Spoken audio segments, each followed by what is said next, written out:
ये पर्याय संख्या 1.3 का एक पहला प्रमेय को प्रूफ करना है कि ये मान लीजिए कि p एक अभाज्य संख्या है।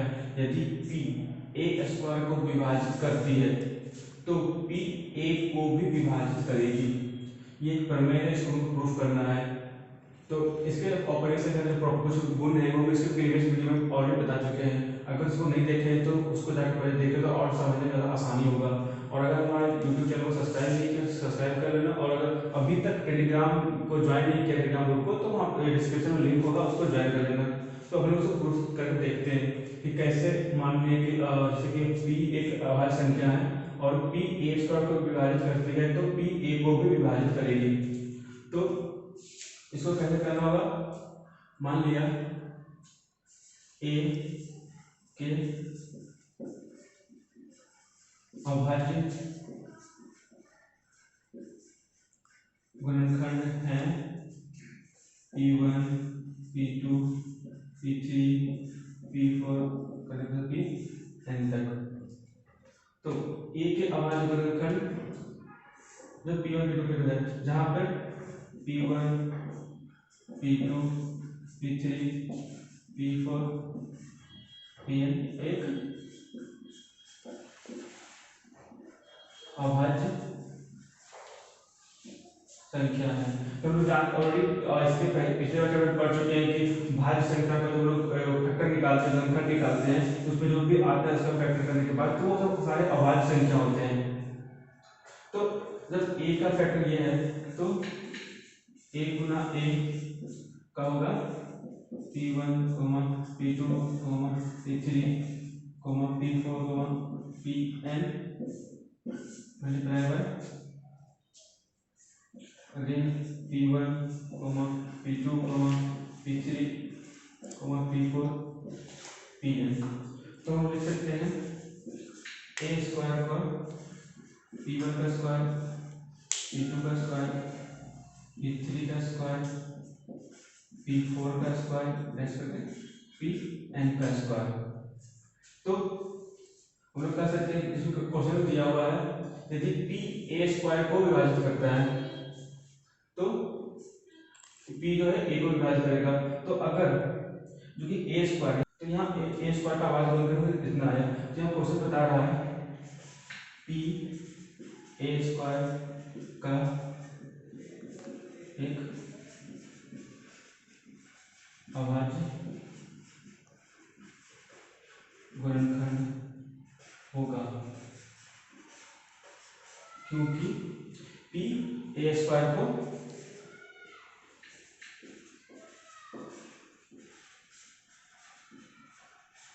विभाजित कर रहा है। क्योंकि p जो है a स्क्वायर को विभाजित कर रहा है, इसलिए p a स्क्वायर का एक अभाज्य गुणनखंड होगा। क्योंकि हम लोग जान रहे हैं कि a स्क्वायर का जो अभाज्य गुणनखंड ये है, क्योंकि इसको लिख सकते हैं क्योंकि a स्क्वायर का अभाज्य गुणनखंड p1 का स्क्वायर p2 का स्क्वायर p3 का स्क्वायर p4 का स्क्वायर या फिर जाके pn का स्क्वायर ये होगा। तो चूंकि जो हमारा क्वेश्चन आ रहा है कि a स्क्वायर का अभाज्य गुणनखंड ये है, लेकिन हम बता रहे हैं कि p जो है a स्क्वायर का गुणनखंड कर रहा है, तो हम लोग जानते हैं कि अंकगणित आधारभूत प्रमेय है, उसके अनुसार से अगर कोई नंबर, अगर किसी नंबर का गुणनखंड आ रहा है तो उसमें से उसका अपरामायिक गुणनखंड होगा।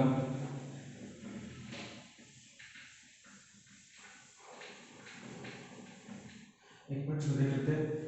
क्योंकि यहाँ पर कह रहा है कि चूंकि a स्क्वायर का अभाज्य गुणनखंड जो है इतना है और यहाँ पर हम लोग क्या दिया हुआ है p a स्क्वायर को विभाजित कर रहा है, तो इसलिए लिख सकते हैं इसलिए p इक्वल टू जो होगा वो इनमें से कोई एक होगा, p1 का स्क्वायर p2 का स्क्वायर p3 का स्क्वायर p4 का स्क्वायर pn का स्क्वायर, इनमें से कोई एक जो है वो p होगा। इसको हम लिख भी सकते हैं इस तरीके से, क्योंकि इस तरीके से क्वेश्चन गलत हो जाएगा। इसको हम लिख सकते हैं इस तरीके से, इसलिए p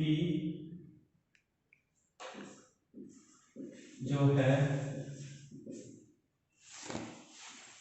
P1 का स्क्वायर, P2 का स्क्वायर, P3 का स्क्वायर, P4 का स्क्वायर या फिर Pn का स्क्वायर में से कोई एक नंबर जो है वो P होगा। इसलिए P होगा क्योंकि P a स्क्वायर को विभाजित कर रहा है और a स्क्वायर का जो अभाज्य गुणनखंड जो है वो P1 P2 P3 P4 का स्क्वायर ये सब है। तो इसलिए हम लोग कह सकते हैं, और जो कि P इनमें से कोई एक है और इनका स्क्वायर है, इसलिए हम लोग कह सकते हैं कि P a को भी विभाजित करेगा। इसको एक बार फिर से रिवाइज कर लेते हैं। इसमें क्वेश्चन क्या कह रहा है, मान लीजिए कि p एक अभाज्य संख्या है। p क्या है? एक अभाज्य संख्या है। यदि p a स्क्वायर को विभाजित करती है तो p a को भी विभाजित करेगी। a एक धनात्मक पूर्णांक है। इसको ये प्रमेय प्रूव करना और उसको याद भी कर लेना है, क्योंकि 100% सही है कि ऐसा होता ही है।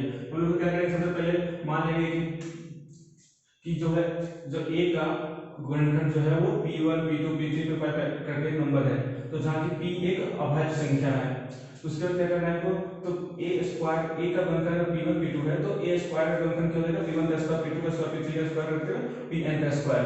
उसके बाद लिखना है क्या कि हमको, चूंकि p a स्क्वायर को विभाजित कर रहा है तो जो a, इसलिए जो होगा अंक प्रमेय, अगर कोई नंबर किसी भी नंबर को विभाजित कर रहा है, मतलब अभाज्य संख्या, उसका जो फैक्टर आएगा वो एक अभाज्य संख्या होगा। इसलिए a स्क्वायर को विभाजित कर रहा है, हम देख सकते हैं क्योंकि a स्क्वायर का जो अभाज्य गुणनखंड है वो इतना है, यहाँ पर बताया वो p है, तो p यहाँ बता रहा है। इसलिए हम इसलिए कह सकते हैं कि जो p है ये P1 का स्क्वायर में से ही कोई एक नंबर होगा p का वैल्यू।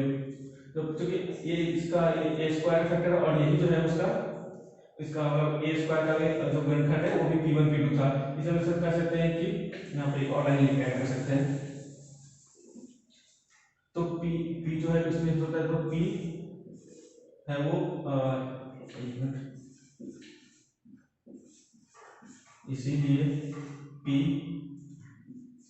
हो सकता है P1 P2 P3 P4 P5 में से कोई एक हो सकता है। इसे हम लोग कह सकते हैं P a को